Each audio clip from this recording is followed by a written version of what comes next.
All right, YouTube, I want to do a little bit of a dissection of the differences between the E4ODs and the 4R100s because I had a hard time figuring out what parts interchange, what the good years are, and so forth. So, for my particular example, I've got a 1990 E4OD. The cases between the E4ODs and the 4R100s are essentially interchangeable. First off, for diesel guys, your bolt pattern is going to be different. So a diesel trans will not bolt up to a gas engine and vice versa. All the internals can be changed. Other case differences, for the early years, we had a speedometer cable. I believe that went up to 92. 93 and beyond moved to a speed sensor on the rear axle. So if you're swapping transmissions around, you got to make sure you have your output shaft that has the worm gear for your speedometer. Otherwise, you're going to be in a heap of trouble. Otherwise, the case, that's largely all the differences. Other than the early transmissions also had a smaller, I believe it's a 5/16 line for the oil cooler. Now, I upgraded this one to the later 4100 with the 3/8 style lines. And I also took the oil bypass for the cooler. I installed that as well. Generally an upgrade for the early transmissions. You're going to have to change your line set too if you update. I believe in 94 or 5 we updated the oil cooler line. So if you have an E4OD, you may have the upsize lines already. Other changes for torque converters. 4R100s have a 6-bolt pattern flex plate coupling. E4ODs have a 4-bolt. So you cannot just swap a 4R100 for an E4OD, especially the diesel ones. In my particular example, I ended up using a Power Stroke 6-bolt, and I cut off 4 of the bolts and welded on 2 tabs. I don't know if I'd really recommend this to everyone. For my diesel, it's an old IDI 7.3. It's not going to have a whole lot of speed on the engine, so I'm not worried about balance too much. But the 4R100s and the Power Strokes had a triple disc clutch as opposed to the single disc on your typical E4OD torque converter. So you can see this one's got 4 studs. This is this old one that came out of that van. Other changes. Really important. I'll just put it up on the slides here. You can kind of read it, hopefully. Get that glare out of here. So there's a pump update that happened for 1995. There's also differences to the seal up front here, the bushing rather. I don't know if you'll be able to see it very well, but there is a little flange up in there in the pump. Really important. Look it up. It's the F5 or the F9 pump castings. They are updated to prevent the front bushing from walking out, which the torque converter rides on. Really common problem, and it will cause you to have a giant leak on your front seal if it walks out on you. Other problems and things to avoid. In, I believe it was 94, they updated the carriers for the pinions. This is an aluminum example. This is what came out of my transmission. So the early ones are made of aluminum, and mine actually stripped out the first planetary gear set in the transmission, which caused a loss of all drive and reverse. So obviously no good. I took a 6-pinion set out of a 4R100 Power Stroke. Now, to upgrade all of your planetary gears to the 6-pinion, some of them are 4-pinion, but they're steel, you're going to need also your input shaft and associated bearings. As you can see, these are different. This is the 4R100 style, and this is the old 1990 input shaft. Different lengths, different splines, so they are not interchangeable. It will kind of nickel and dime you. Center supports. I just put up here, this is kind of an example of the roller style center support that happened on later years. You may have a bushing style if you have an old transmission. So note that this one, this is what came out of mine. There's no bushing in there. And there's going to be a if you have the no bushing design, there's going to be a little nub on the back of this shaft that runs through the center support.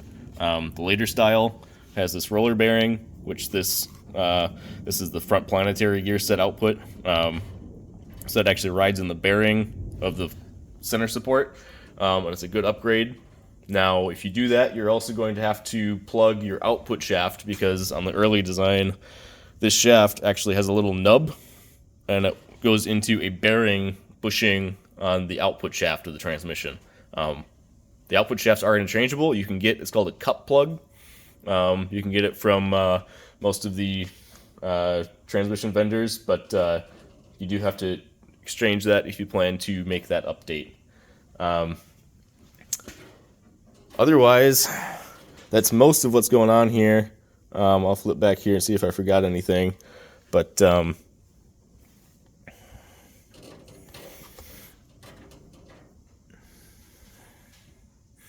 yeah, that's essentially your main updates to the transmissions.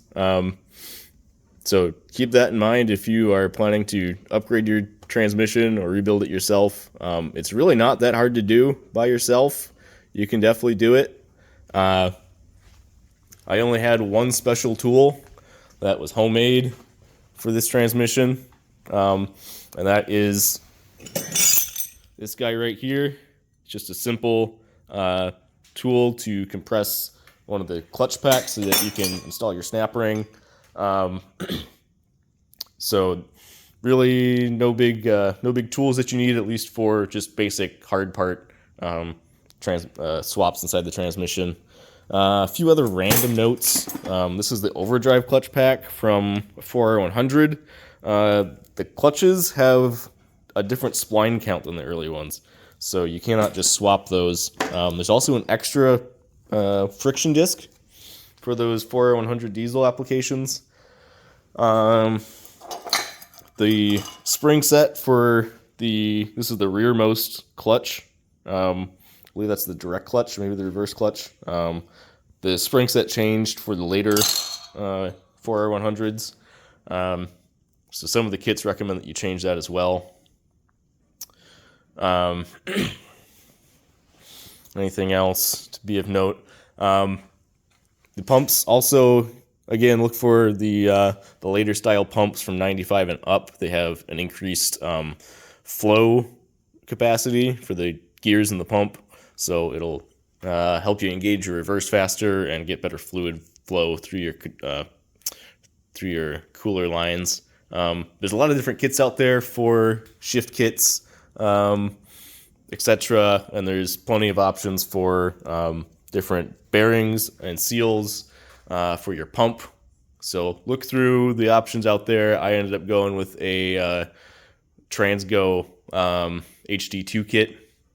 Was not very difficult to install. It had a lot of kind of unique snap rings and so forth to kind of save you on your build. One other thing. Put you down here. 4R100s have a drain plug, whereas the E4ODs do not. I upgraded mine. Obviously, I have a big ambulance, so ground clearance isn't much of an issue for my transmission, so I upgraded to a four-wheel drive pan from a 4R100. Gets you more capacity, and just better with a drain plug if you ever need to service your trans. Also, front pumps, we were just talking about that. For the later 4R100s with the diesels, they had a pulse width modulated torque converter clutch. So your torque converter is being modulated by the computer. So you cannot just swap directly a 4R100 pump into an E4OD pump. You got to be careful. There's some good pages out there. Do your research if you're swapping front pumps, because the torque converter may apply very harshly, from what I'm told, if you end up doing that. So anyway, there's a few other things. The solenoid packs do not interchange, so make sure you get your solenoid packs correct, valve bodies correct. But essentially, that's most everything. Figured I'd give you a shout out here and ramble on for a little while about differences in the E4ODs because a lot of them caught me off guard. So, anyway, thanks for watching. Alright, I know I said it was done, but a couple of the thoughts I figured I'd throw at you while I was working on this output shaft housing. By the way, if you ever pull this output housing off, just get a new seal. They're going to be all cracked and garbage, and it's going to be a pain in the butt. So just order one. They're like $1. Figured I'd point out the actual worm gear here for the speedometer cable drive. So just so you know what that looks like if you don't have your transmission apart yet. A few other thoughts here on output shafts. Four-wheel drive versions have a shorter output shaft. So that's just because they go through, I got a four-wheel drive housing right here. There's kind of an adapter plate there. It goes through and it goes right into the transfer case. So basically all the transfer cases are interchangeable from what I understand. There are some internal differences between the like F-150 and F-250 ones, as well as the shifters and so forth. But so you can kind of mix and match there if you want. If you want to convert, let's say you found a four-wheel drive transmission, you have a two-wheel drive, or vice versa, it will take some effort to get this output shaft changed over. You have to take the transmission about halfway apart. You got to get to that center support. And there's a snap ring that's kind of a bear to get out that holds this output shaft on. Now, once you get to that point, you can basically slide this output shaft out, slide your new one in, and put it back together. It's probably going to take you about 2 hours if you don't know, if you're not a transmission expert like me. Some of the Econolines for the speed sensor, from what I understand, most of those had speed sensors going up into the 2000s. I don't know why they didn't change over, but if you find a 4R100 from an Econoline, you might be able to save yourself some work on working with an older speedometer cable drive. Also, I learned if you're trying to convert to four-wheel drive on an early 90 to 92, the speedometer cable for the four-wheel drives is not on the output shaft. It's actually on the transfer case. So you can also cheat a little bit that way too if you need to get your speedometer cable drive on your four-wheel drive conversion. So just a couple of thoughts there for you. I will say, if you're looking for videos, transmissionbench.com, they got really good videos. I've done 4L60Es, as well as this 4R100, was mostly through them. Pretty good information. There's just so many changes on these 4R100s that it's hard for them to catch everything, but it's a pretty good start. One last thing. Most of the 4R100s have these roller-style thrust bearings, especially this rearmost thrust bearing that's under this output shaft. I did learn that they're not fully interchangeable. So the E4ODs had, this isn't the exact one that's on there because it's obviously in there, but they had thrust washers, and the thrust bearing is thicker. So some of the clutch packs on the rear, so forth, are different to accommodate. I think it's actually the output shaft length is slightly different on the 4R100s because they use this thrust washer. So I learned that one the hard way. I had to take it back apart. But it is what it is. I also mentioned something here about updating my fitting. You do need a special tap to do it. It's a straight pipe tap. I believe it's a 3/8 straight, not tapered.